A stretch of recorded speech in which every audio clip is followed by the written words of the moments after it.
Bonjour, je suis en compagnie de Barry Garber, évidemment grand producteur, qui aujourd'hui nous a invités dans la première médiatique de l'unique exposition de Madame Frida Kahlo à Montréal, à l'Arsenal. Bonjour Barry, vous allez bien? Bonjour Isabelle, oui, merci, et vous? Très bien, merci. Plaisir d'être là.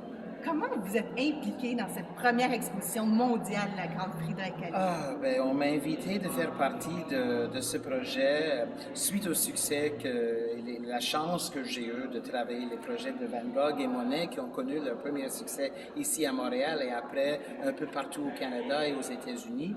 Et là, ces gens qui sont d'origine, les producteurs d'origine de Miami, ils ont acheté les droits de la corporation Frida Kahlo pour faire cette exposition originale, qui est la seule exposition reconnue par la fondation Frida Kahlo. Et ils ont fait appel à moi de travailler avec eux et d'amener ça ici au Québec. Parce que c'est une firme quand même latine, donc vous êtes producteur de musique. Oui. On a beaucoup de musique dans l'exposition. Exactement. Il y a de la réalité virtuelle. Il y a un peu de tout. C'est vraiment une expérience qui est différente quand on compare avec les autres expos, parce que les autres, c'est plus des œuvres d'art. On voit ça à l'écran, sur les murs, sur le plafond, à terre. Mais ici, quand on fait la visite, on visite tous les chapitres de la vie de Frida Kahlo. Il y a 7 endroits, 7 environnements différents où on peut vraiment vivre ce qu'elle a vécu dans sa vie, parce que quand même, c'est une femme qui a beaucoup vécu dans sa vie relativement courte, sa vie d'artiste et sa vie de femme. Exactement, elle est morte à 47 ans. Mais oui. Vous, qu'est-ce que ça vous fait à l'intérieur? Parce que c'est quand même une icône. Alors, on plonge dans sa biographie, oui, mais c'est quand même, est-ce que... Moi, j'étais déjà admirateur, fan de Frida Kahlo, de ses œuvres, de son histoire. Alors, ça me touche beaucoup de faire partie de cette expérience. Et moi, j'adore particulièrement aussi, personnellement, le Mexique et la culture mexicaine. Alors ça me touche aussi. Et je pense qu'il y a beaucoup de rapproches entre la culture mexicaine et la culture ici canadienne. Des gens ici, ils adorent ça, de voyager au Mexique et de trouver des nouveaux endroits et aussi de trouver le monde culturel là-bas, parce que c'est un pays avec beaucoup de culture et beaucoup d'art. Oui, bien sûr.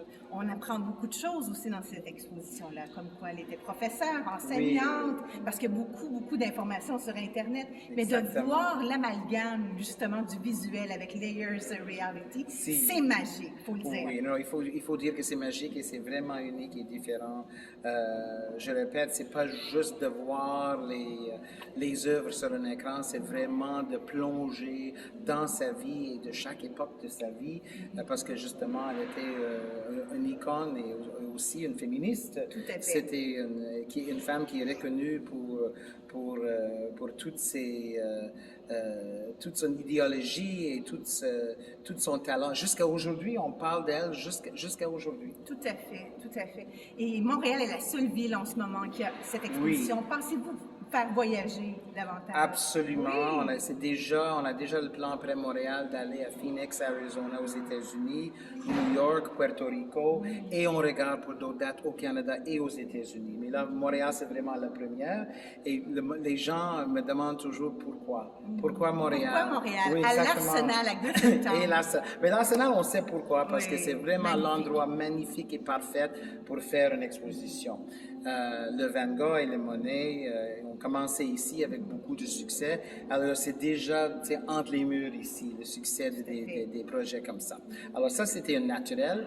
Mais à part ça, pourquoi Montréal? Parce qu'on a fait un genre de sondage, Isabelle, avant de pitcher dans ce projet. Et on a fait online une campagne de recherche, si vous voulez, dans plusieurs villes. Bon, c'est quoi votre intérêt si on arrive dans votre ville avec un expo Frida Kahlo? Est-ce que vous allez venir? Et si oui, vous pouvez marquer votre nom pour recevoir en primeur les infos sur l'exposition. Imagine que la ville numéro 1 dans toute l'Amérique du Nord, avec la réponse la plus forte, c'était Montréal, même avant New York. Alors, c'est quand même extraordinaire. Elle qui a eu tant de succès aussi à New York Oui. et à Paris.